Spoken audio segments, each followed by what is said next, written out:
کاتتان باش. دوای پشوویەکی کورد بە بەرنامەی هەفتانە و ستایلێکی نوێ و کۆمەڵێک بڕگە و بابەتی نوێ لە کوردستان 24ەوە لەگەڵتانین. بینەرمان بن.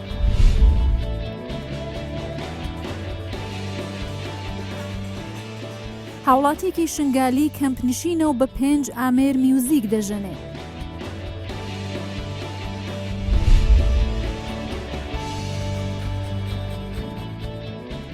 شعری شاعرانی ناودار لە دار هەڵدەکۆڵێت و دەیان کات بە تابلۆ.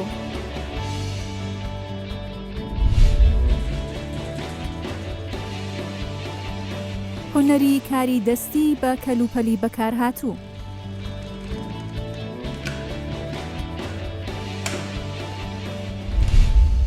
محەممەد ساڵە هاوڵاتێکی خەڵکی شاری سلێمانیە چەندین ساڵە دەستی بە هونەری نووسین و هەڵکۆڵینی سەردار کردووە. ژگەلەوەش چەندین تابلۆی هونەری جوانی بەدار دروست کردووە و شعری شاعرانی کوردیشی خستۆتە سەر تابلۆکانی. ئەمەش سەرنجی خەڵکانێکی زۆری بۆ لای خۆی ڕاکێشاوە. ئەو جگەلەوەی کە کارەکەی ماندووبوونێکی زۆری تێدایە، بەڵام ئەوێت کە جێگایەکی هەبێت بۆی بتوانێت ئارەزومەندانی ئەو هونەرە فێریە کارەکەی بکات.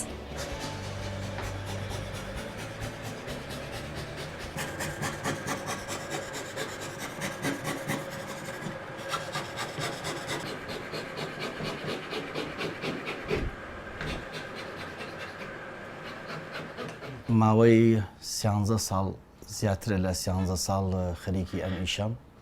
ئەمیشەش بریتە لە هەڵکۆڵینی نووسین بەدار لە سەردار بە شێوەی هەڵکۆڵینیش و شێوەیەکی بەشی تریشی هەیە کە وێنە کێشانە.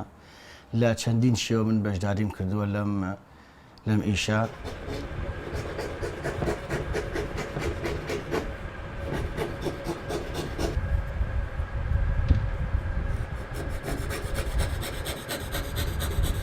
ئەو شتانەی کە من زیاتر دروستی دەکەم بە حکمی ئەوەی خۆم دەستی قەڵەم هەیە و زیاتر لە 3 کتێب نووسیوە، کتێبی شعر جیاواز بە شێوەزاری کەلهۆڕی بە شێوەزاری سۆرانی.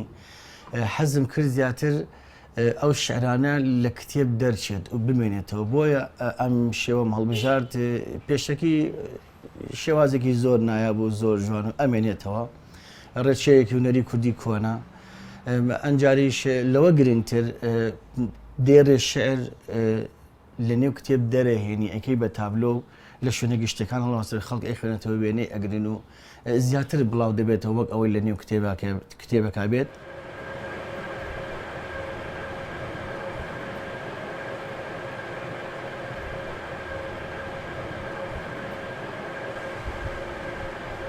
پەیامێکی تایە هەر شتێک ئەبێن لێرە ئەیانەوێت لەسەر داواکاری خەڵک. بۆ داواکاری کە من زۆر سپاسیان دەکەم بە شێوەیەکی زۆر باش پێشوازی ئیشەکانەکەن. بەردەوام ئیشەم ڕۆژ خەریکی ئیشم و ئەوشبێت خەریکی ئیشم چونکە داواکاری زۆری لەسەرە. پرۆژەی من کە ئەوەیە کە بمێ پەرەی پێ بدەم تەنها لە یەک ڕێگاوە بەداخەوە ناتوانم ئەنجامی بدەم، چونکە زۆر داوام لێ ئەکرێت کە فێرخوازێکی زۆر هەیە لە ڕێگای فەیسبوکەوە لە ڕێگای تۆڕە کۆمەڵاتەکان پەیوەندی پێوەکەن. هەر ئەڵێن مامۆستا جێگایەکە بێ فێربین. بەداخۆ من زۆر خەفەتە خۆم کە ناتوانم ئەو جێگایم نییە کە پەرەی پێ بدەم. ئەگینا زەمینەی باش بۆم ڕێک بکەوێت زۆر حەزەکەم پەرەی پێ بدەم. ئەوش لە ڕێگای ئەوە کە فێری فێرخوازان کە ئەم هونەرە پەرە بسێنێت لە ئەم بەشەی هەرێمی خۆمان بەڕاستی.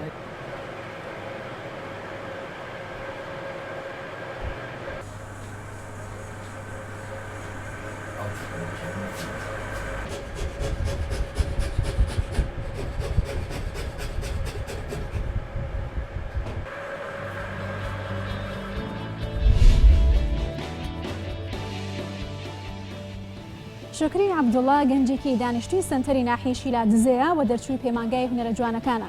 ئەم گەنجە لە کەلوپەلی بەکارهاتوو کاری دەستی و هونەری جوان دروست دەکات و زۆریش سەرنجڕاکێشە. ئەو ڕۆژانە هەوڵەدات کە پەرەبەکارەکانی بدات و لە هونەرەکەی بەردەوام بێت بتوانێت بەرهەمی جوان و ناوازە پێشکەش بکات.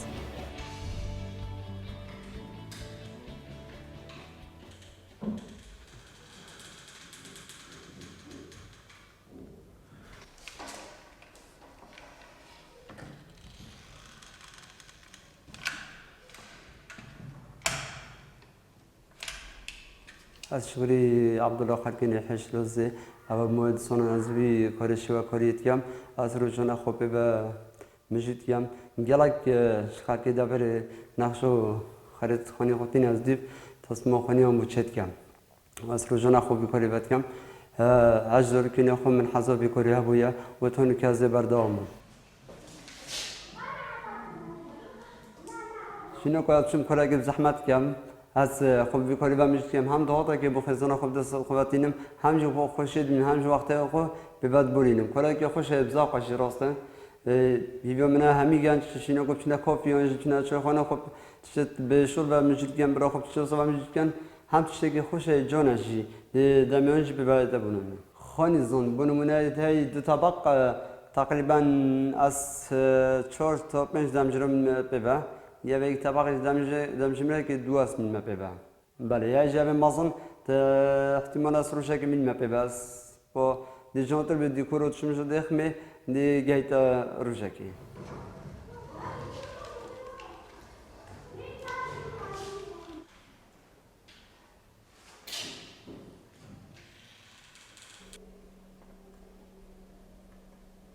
اس بونمونه از دورو شد کم هیچ دوره ودیال دوره ودیال سبوق ودیال سیلیکونه ساخبی ودیال سیلیکونه ودیال کارابایی ودیال لسقای خانی و جن شنواری مزگفتن کل هنا شونه میدو بیت از شد کم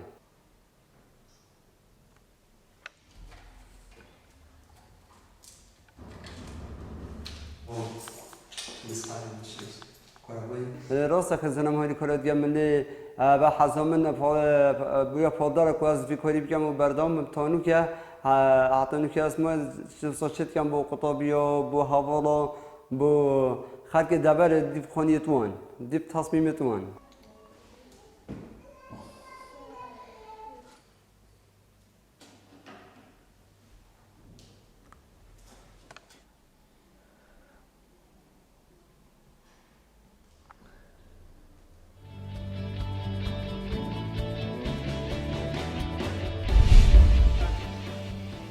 سەرتاشێک لە شاری هەڵەبجە وێنەی هونەرمەندان و یاریزانانی جیهانی لەسەر قژی مشتریەکانی دەنەخشێنێت. ئەو گەنجە دەرچووی بەشی پەیمانگای هونەرە جوانەکانە و ئێستا لە دوکانەکەی خۆیدا کاری سەرتاشی دەکات. ئەو دەڵێت کە هەرچەندە نەخشاندنی ئەو وێنانە لەسەر قژی مشتریەکانی زەحمەتە، بەڵام لەسەر حەز و خواستی ئەوان بەردەوامە لە کارەکەی و پەرە بە هونەرەکەشی دەدات.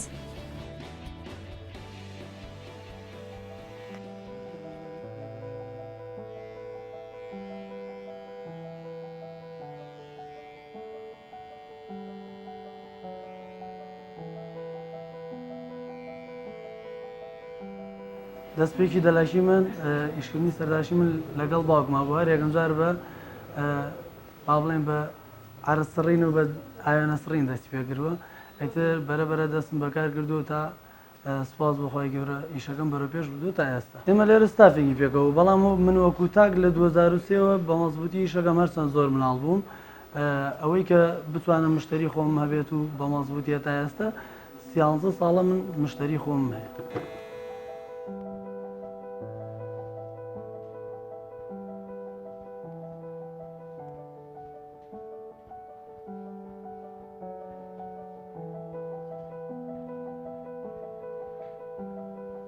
بیرۆکەکەی من زۆر لە یعنی لە زۆر ئاواتمەوە بۆ ئیش تاکەم بەڵام سپاس بۆ خوای گەورە لەبەروی ئیشەکەمان زۆر لە پێشەوەی بەدڵی خەڵکە کات نەبوو ئێمە بتوانین حەق بەو ئیشە بین کە لە توانای ئێمە هەیە. ئەم دوایی جەژنان بە هەلێکزانی و قوربانیەکەم بۆیە کە کەمێک لە توانەکانمان عەڕزکەین. ئەویش بەو چەند ئیشە کەمە بوو کە لە پێشترا ئێوە دیوتانە وەکو خواستیش ئێمە لە تۆڕە کۆمەڵایەتەکان لە زۆربەیان دامان ناوە خواستێکی زۆری لەسرە بەدڵنیای و ڕای جیاوازی شێر لەسرە.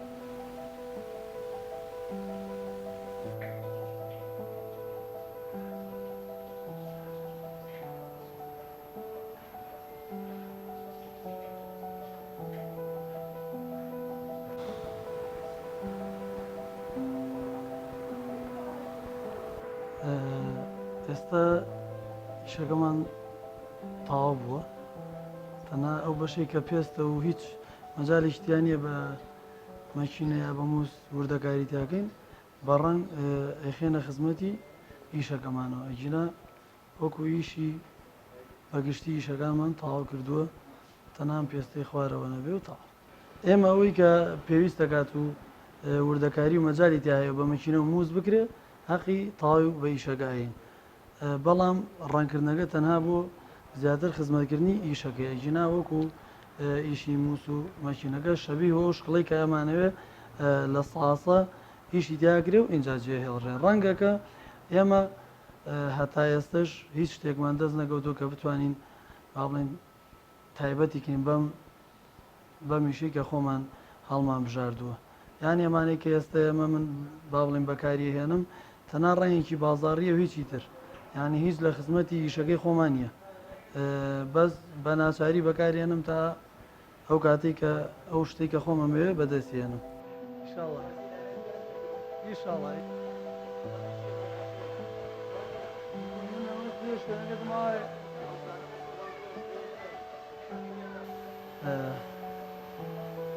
ئەم وێنەیە ئەمە وێنەی میسیە کێشامە لەسەری ئەم ناڵە شیرینەیە پێشتر چەند تێستێکم لەسەر چەند قژێکی تر کرد کە بەدڵنایە و حەقی تاوام پێیا بوون و زۆر باش بوون ئەمەش یەکێکە بێت لەو نمونە جوانانەی کە پێشەشی پێنجانم ناڵانی هەڵەبجەم کردو بە تایبەت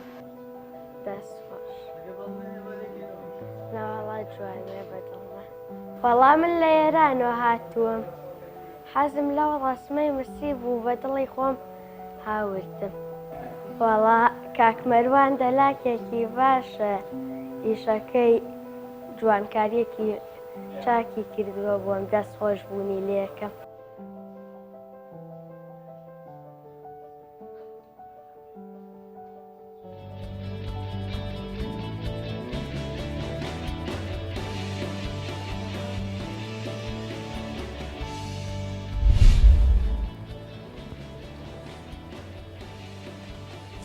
هاوڵاتێکی ئیزدی تەمەەن 65 ساڵ کە دانیشتووی کەمپی خانکەیە توانای ژەنینی چەندین ئامێری میوزیکی هەیە. خەدر سەفەر کە دانیشتووی کەمپی خانکەیە دەتوانێت چەندین ئامێری میوزیکی جیاواز بژەنێت. ئەو باس لەوە دەکات کە بەهۆی توانەکانی شێوە لە ناو خەڵکی شنگال ناوبانگێکی زۆری هەیە و ئەتوانێت لە ئامێرە میوزیکەکان بە شێوازێکی باش کەڵکوەر بگرێت. باس لەوە دەکات کە پێشتر تادرنگانێکی شەو لە هوەرەکەی بەهرەی وەردەگرت بەڵام لەگەڵ هاتنی داعش کاریگەری لەسەر هوەرەکەی ئەویشدانەوە و کاریگەری لەسەر خەڵکیشدانەوە. ئەو ئێستا تەنیا لە بۆنە تایبەتەکاندا میوزیک دەژەنێت و دەڵێ وەکو جارانیش دڵخۆش نییە بەڵام لە هوەرەکەی بەردەوامە.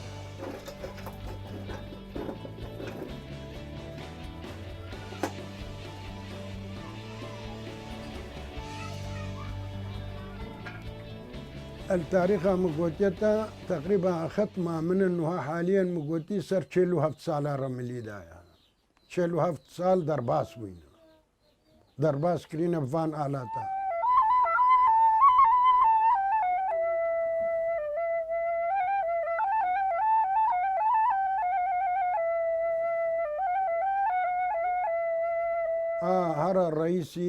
هر الرئيسي أس حسير اش زنبريتك زنبرها صوتك نادرة صوتك شيرينة بس هل إنساني هكا متمكن بي دولمند بي بخبرة وي بديلانة دوي ان اي نوع ديلانة سي بين شش نوع ديلانة شنقال يابون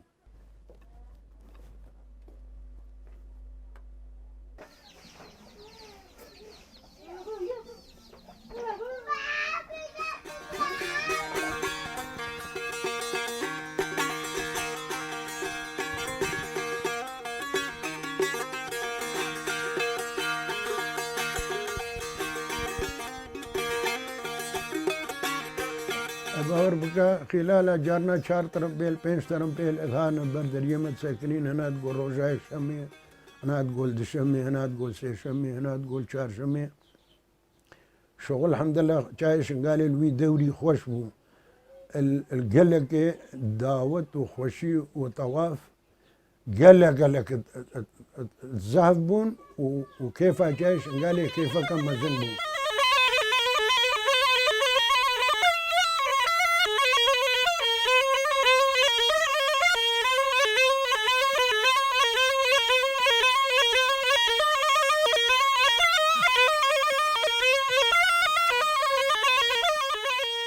حاليا نم شغلها يا نا عملها يا وشغلها فنان يجي قطب وخلاص الفي خلال 11 ما حزنا ملتي خبر ما حزنا يزيد يابر او حاله ملتي خوما دي حالك زحمت وفان كافر داعش قال لك تعدل ملتي ما كر شنجي فما قد كريها تابي ساعتها اسوت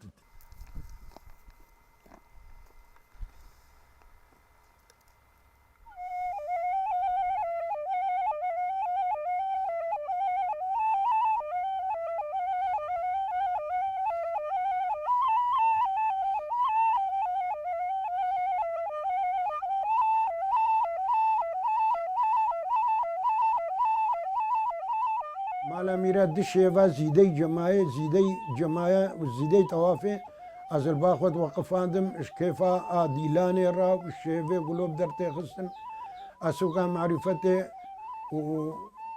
وكاتشو بوك دوان وشباب دوان التاليا جماعي ايفارا جماعي خلاص بو صبحي عيد اوان بو حتى دوان زي شيفي ما دست بزنبري بديلانه تكر حتى دوان زي شيفي يكي بشتيني شي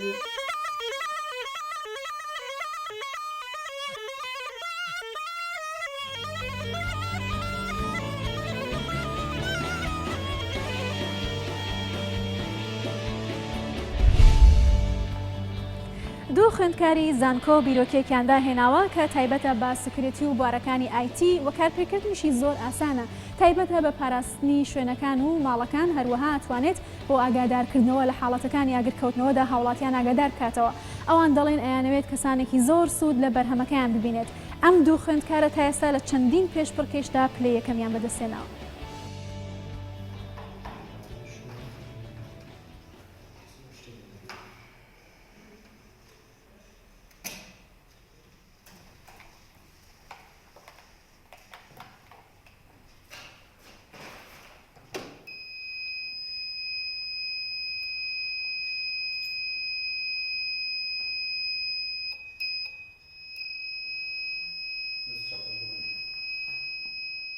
ئێمە ئەم ساڵ مەرحەلە چوارین و هەر مەرحەلە چوارێکیش پێویستەکە پرۆژەی خۆی پێشکەشکە پرۆژەکەی ئەمەش لەسەر ئاردوینۆ و دروستکردنی سمارت هاوسێکە کە ئێمە لە ڕێگەی ئاردوینۆکان و لە ڕێگەی ئەو حاسانەوە کە هەمان ئەو سێرف مۆتۆر و ئەو ئاردوینۆنەی کە لە بەردەستمانان بتوانین کۆنتڕۆڵی خانوویەک بکەین.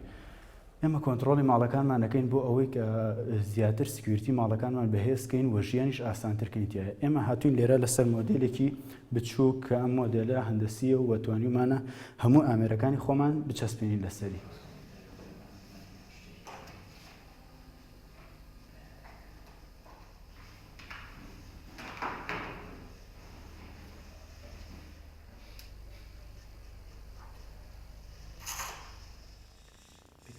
یەکێک لەو حاسانەی کە هەمانە ئەم حاسەیە کە دامانەوە کاتێ دنیا تاریکە بێ ڕاستەخۆ خۆی گوڵۆپەکان هەڵبکاوە کاتێ دنیا ڕووناکە بێتەوە خۆی بیکوشێنێتەوە. حاسی دواتر کە هەمانە حاسەیەکی خاصە کە لە ناوەی خانۆکە دامانناوە لێرە کاتێک غازێک یاخود هەر شتێکی ناتەبیعی هەبێت ئەو خۆی جەڕاست لێبات.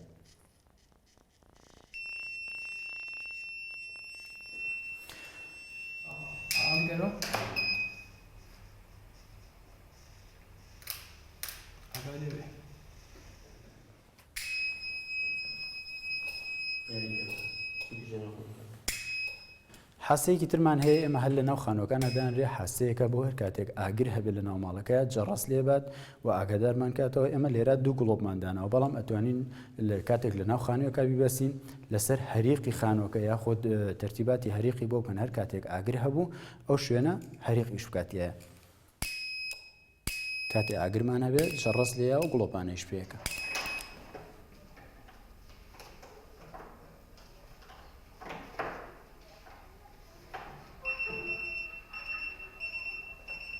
ئێمە کاتێکە کە خۆمان لە ماڵەوە نەبین و ئەم ئامێرەمانیش پێ کرد بێت هەر کاتێک جوڵەیەک لە ناو گەراجەکە دروست بێت ڕاستەخۆ مۆبایلی یەکەم کە لە ماڵەوە دامانەوە تەلەفۆن بۆ مۆبایلی دووهەمەکە کە بە خۆمانە لە هەر شوێنێک بین و ئەتوانین ئۆکەکەین و گوێمان لە ناو گەراجەکە بێ.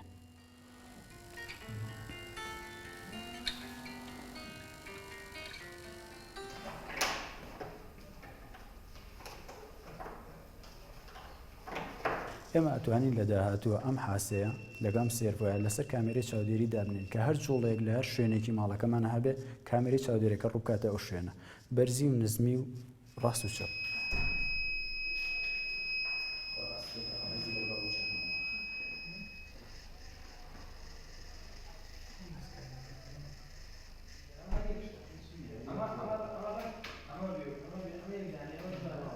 ئێمە بەشداری دوو پێشبڕکێمان کردووە پار لە زانکۆی گەشەپێدان و هەم ساڵیش لە زانکۆی جیهان کە چل بەشداربوو هەبوو 24 بەشداربێن لە زانکۆی خۆمان بوو سپاس بەخوا توانیمان پلەی یەکەم بەدەست بێنین لەسەر ئاسی زانکۆی خۆمان.